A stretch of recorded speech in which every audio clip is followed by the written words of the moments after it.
What is good, guys? It's Rey-Jay back with another video. And in this one, I want to break down what's going on with Tesla, SPY, Nvda, the QQQ, and a couple of other tickers. I'm going to break down why tomorrow is going to be a very important day for the overall stock market as we have some big earnings coming out. They're going to be impacting how the market ends up opening and moving going into tomorrow. I'm also going to break down some important levels to watch for on SPY, SPY, QQQ, Tesla, and all these different tickers, and talk about the importance of the next couple of days. We also have Jerome Powell giving a speech on Thursday, so I'm expecting some high volatility very soon. But before I break any detail about all this information, before I get into any more details, let me just mention a couple of things. I am firstly not a financial planner, so take nothing I say as financial advice. And also, if you guys can, please check out the Webull link, which is down below and in the description. If you sign up for Webull, the link down below, and deposit any amount of money into the account, you are guaranteed up to 12 free stocks. This offer ends in just about 2 weeks from now, so check it out before they run out. Anyways, let's break down what's going on with the market for the time being. So we had a pretty interesting day for SPY. Lots of manipulation in the morning as we saw this sell-off that started us off as we entered this demand zone.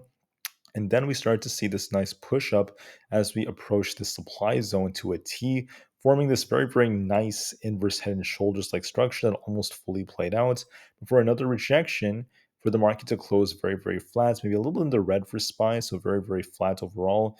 And many stocks out there closed a little red or kind of flat, and we had a very mixed market for today.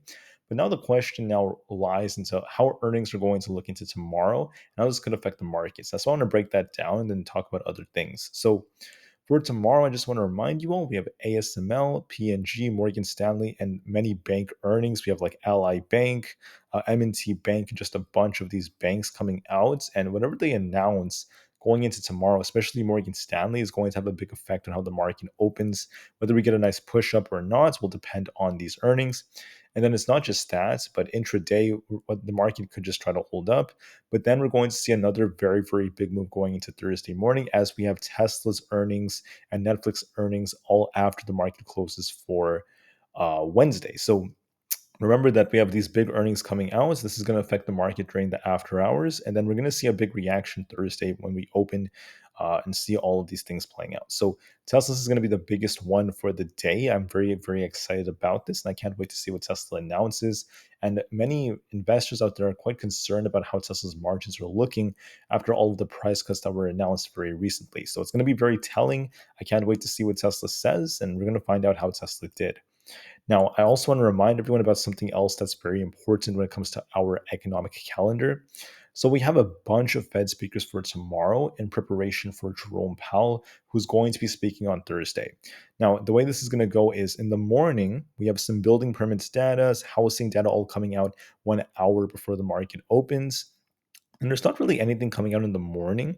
Then around noon Eastern time, or for New York time, this is about 2.5 hours after the market opens, we have Waller giving a speech, Williams giving a speech, Bowman giving a speech, and then Page giving a speech. Harker's, so many Fed speakers, just a bunch of them. Harker's going to be the last one before the market closes. And then in the middle of this, at about 1 p.m. Eastern time, we have the 20-year bond auction coming out. This will give us more insights on how the bonds are looking and current rates. That's going to be very important because this could cause volatility and it could affect yields. And the last time we saw the 30-year bond auction come out, this caused a big move in the markets. The market sold off like crazy. So we will see if this causes any volatility. I will talk more about this later on, but just know that pretty much tomorrow is, housing data in the morning. Not a whole lot of data coming out from there. A bunch of Fed speakers as time goes on, and then the 20-year bond auction at 1 p.m. That's pretty much it for data and things like that for tomorrow. But I just want to remind you all that for Thursday, okay, we have initial jobless claims. Then we also have later on at noon Eastern time, Jerome Powell giving his speech. And who knows what Powell's going to say this time? The guy could cause a big rug pull. He could cause the market to pump. In this case, it does work in Powell's benefits and his advantage to be a little bit more hawkish. I would say that based off the current economic data that we got, retail sales was a little bit hot, and many Fed speakers are becoming a bit more hawkish as a result. So we will see what Powell says on Thursday. But until then, we're just going to be watching this data and watching for earnings, which are going to be very important. So now let's break down SPY. How is this looking alongside Tesla and the others? Well, if you look at SPY for the last, 6 days almost, it's been going back and back and forth and back and forth and back and forth between supply and demand. So we could basically, make an assumption about this, that if we do stay within this range, it's going to give us more insights on how the market's going to move. If we break out of the range, then we're going to see a much bigger move. And what does this mean? It's very simple. Okay, I can't really predict this perfectly, guys, because I can't predict how earnings are going to look like. That's going to be too tricky, and I'm not really a fortune teller.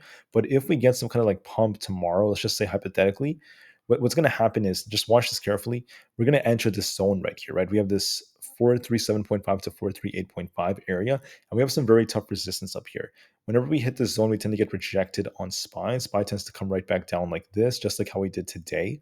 So we could be seeing something like this tomorrow if we end up getting rejected here. Now, if we end up breaking, 438.5 and we hold above it, that's going to be like a really bullish case. And then that's when we have potential to go all the way up to 440. But this zone is going to be very important, 438.5 to 437.5. All right, so that's going to be like the super bullish case. But so far, we haven't really seen this play out, so it's unlikely. And watch and see if we get rejected off this resistance right here to come back down. But then at the same time, right, there's no guarantee the market's going to pump. What if we have bad earnings tomorrow morning? What if Morgan Stanley doesn't do well? The banks end up struggling. Then what's going to happen is we sink down here into this demand zone, this 432 to 433 area. And then we could bounce off here if the buyers do step in to try to push the market back up and then, get us a flat close. Or the like really bearish case would be, we end up just continuing to sink down like this. If we break 432, guys, we're going to fill the gap down to 430 and SPY could see even the lower levels like 429. Those become possibilities if we do break below this demand zone right here. So I have this highlighted. So we're going to be watching this very carefully. Hopefully this isn't too complicated, guys. I hope this is simple. So basically, if we break the supply zone, we're going to turn really bullish. But we do have a lot of like selling pressure that could come here, just like how we rejected here today and also a few days ago. So there's a possibility of us like pumping and then dumping. Uh, it all depends on if you break or not. And then on top of that, if we break downwards after earnings come out, watch this demand zone. Do we get buyers stepping in to push us up, or do we end up breaking below it? Then we're going to turn more bearish. So I hope that this is like a simple or like understandable, because it's just supply and demand, and that's what the market's been doing, going back and forth and back and forth. Now, the most likely moves are going to be these, where we just stay in this zone. Whoopsie daisy. Let me exit that. We just stay in this zone. Basically, this is the most likely possibility. One of these will play out. We kind of like pump and then dump, or we like drop and pump, because we've been stuck in this zone for 6 days and there's no sign of us breaking out yet. So we'll be watching this very carefully. Now, as far as the QQQ goes, I just wanted to mention that the QQQ is kind of stationary too. We have this demand zone at 364. If we're bearish tomorrow, watch it test 364 and then try to bounce. That's the most likely possibility. If we're bullish, you want to see it break 368, then retest 370 to 370.5. And if you break that, we could turn more bullish. Now we have a double bottom like formation. There is potential for us to try to push up higher, but it's going to depend on Tesla and different factors like that. So if we break 370, we're going to be really bullish, push up for 372. If we fail to break, then we come back down below 366. If we break below 366, we're bearish. We're going to see this thing sink all the way down. Whether we pump or not will depend on earnings. So we will see if earnings cause us to gap up or not. So watch those levels very, very carefully. As far as Nvidia goes, I just wanted to call out that there's a possible, head and shoulders like pattern that is developed on it right here. So you can see this on the 1 hour time frame. Also on the 4 hour time frame, there's a bigger one. But I'm not going to focus on that for now. I just want to focus on this one. We're continuing to look a little weaker on Nvidia with this head and shoulders. Let's see if Nvidia could bounce tomorrow and get a back test of like 442 to 444.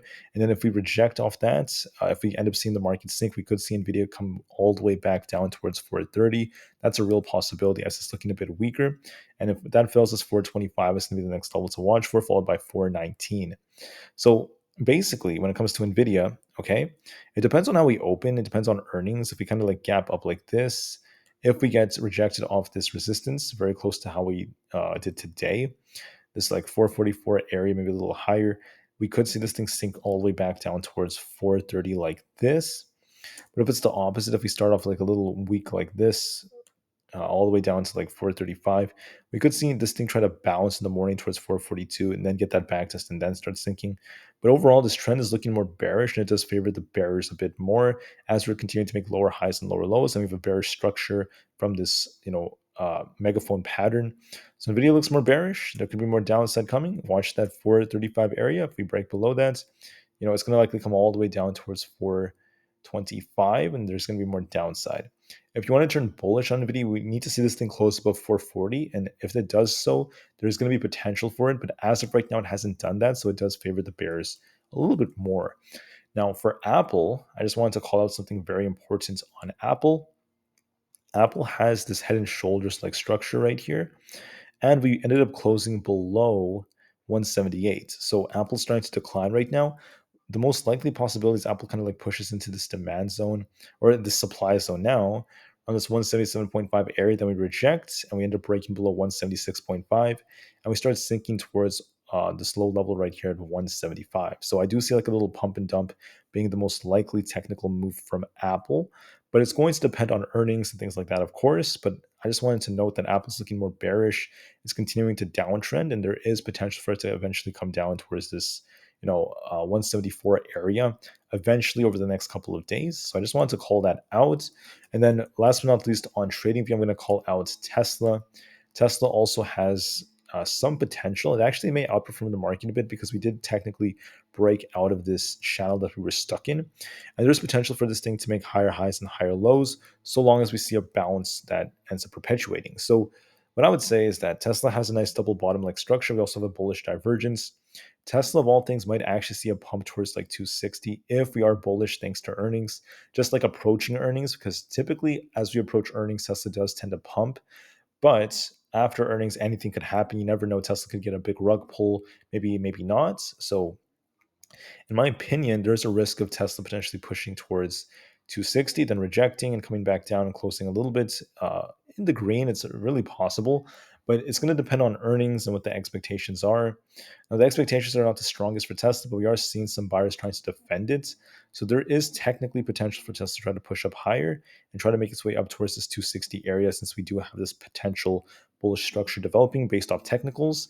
But if you want to turn bullish, you want to see it break and hold 257.5. If it does so, 260 is a possibility. If it breaks below 252.5, you could see this thing sink towards 250 or break below that. So we're going to be watching these levels. My guts tells me, it's going to try to hold up a little bit, maybe push a little higher right before earnings, before this thing makes an even bigger move. And then earnings is going to likely cause an even bigger move for Tesla. Anyways, that's pretty much it for the main five I typically talk about. Now I just want to transition to a couple of others. So first off, let's talk about the IWM, or the Russell 2000, which is getting a little bit more strength. We have a nice inverse head and shoulder structure. We haven't actually made our way to the full measured move. This may get a little pop towards this 177 area and then end up rejecting and coming back down towards 175. That seems like one of the most likely possibilities. On Microsoft, we're down about 0.17%, but we're very flat. Similar to SPY, we have this like zone. It looks like it's going to get a rejection right here. Looking at the current technicals, I could see this thing coming down to about 332 points. What is this? 332.4, basically, like right about here. It is up in the after hours, but I can see it rejecting and coming back down, then retesting 329.68 for a 200 EMA retest before buyers step in again. For AMD, I just wanted to mention that AMD is very stationary, not really doing a whole lot. But just like Nvidia, it has a potential head and shoulders that could eventually bring it down towards 100 again. So I think it's on a very strong downtrend, and we're going to see this thing back test 105.5, reject, and come down to about 102.5 for the next support. And I apologize, guys, if there's some construction in the background. I'm really sorry about that. But anyways, going back to Netflix, this is looking a bit weaker to me approaching its earnings, because on the 4-hour time frame, if you look at Netflix, it's been on a very strong downtrend. Netflix attempted to bounce, but it's failing so far. I believe it's gonna pop towards 357, then reject and come down towards 351 before earnings. And we will see if earnings causes some kind of bounce or not, but there is potential for downside. When it comes to a couple of other tickers, the VIX right now is looking a little bit more like it wants to bounce a bit. So there could be some downside coming to the markets, because the VIX is basically holding the 50 EMA. If it manages to hold this and breaks above 18, we could see it push higher. So it is looking like it wants to bounce. but this is going to depend on earnings and what happens with the auction news. When it comes to the dollar index, this had a bullish divergence. There's also a possible inverse head and shoulders on the dollar. So if the dollar holds support right here and starts pushing, this could be a bearish signal for the markets. If the dollar breaks below this support, it's going to start sinking towards 105, and that could invalidate this structure. But as of right now, there's a warning of some downside for the markets because of how the dollar is looking. So I just wanted to warn you about that. We could see the market slow down soon because the dollar has an inverse head and shoulders. Coinbase is looking very flat right now, not really doing anything. It's been going back and forth and back and forth. Look for a pop towards 80 and a rejection and just more sideways price action. For Google, it's looking a little bit more uh, bullish in a way. And if we end up breaking this high right here at 141, but there's also a head and shoulders that could be developing at the same time that's kind of slanted. So I'm going to be double minded. It is pushing a little higher, so it looks like it wants to go a little higher, but it might project off 141.3 and then start sinking later on. Because of the fact that there's a head and shoulders. So I'd be very careful with Google. So I believe that the most likely move would be 141.2, maybe a little higher, and then it just rejects and comes down towards 138.78. There's most definitely a risk of this looking at the current technicals. The 10-year treasury yield is continuing to uptrend. We have like this very, very strong looking bullish structure. Looking at the 4-hour time frame, this is looking bullish. This could slow things down for the market, so just be very careful. Amazon's looking very stationary. We could see Amazon actually sink towards 130 very soon, then just trade sideways. That's all I'm seeing from Amazon. Meta has this nice looking, bullish wedge right here. So I could see this thing retesting like 325. If it breaks it, there is potential for it to go up to about 327. It all depends on if it breaks or not. If it rejects off 325, we could see it sink towards 320. So we're going to be watching these levels very, very carefully to see if we get some kind of break or not. And it's going to be very important. But from here on out, guys, I just want to thank you all so much for listening. Please remain calm, cool, and collected. And with that said, I just want to end the video from here. So the market's very mixed. It could go either way depending on earnings, but just know that we're still stuck between supply and demand for many tickers, and we will see what earnings cause, as those are going to be very big catalysts to determine which way the market moves. But looking at the dollar and the VIX, there is a risk of downside, so just be very careful, and we will see which way we end up breaking depending on how we open and depending on earnings. And that's really all I can say from this point. So I thank you all so much for listening. Have a great day. Remain calm, cool, and collected, and I'll see you guys in the next one. Thank you, and peace out.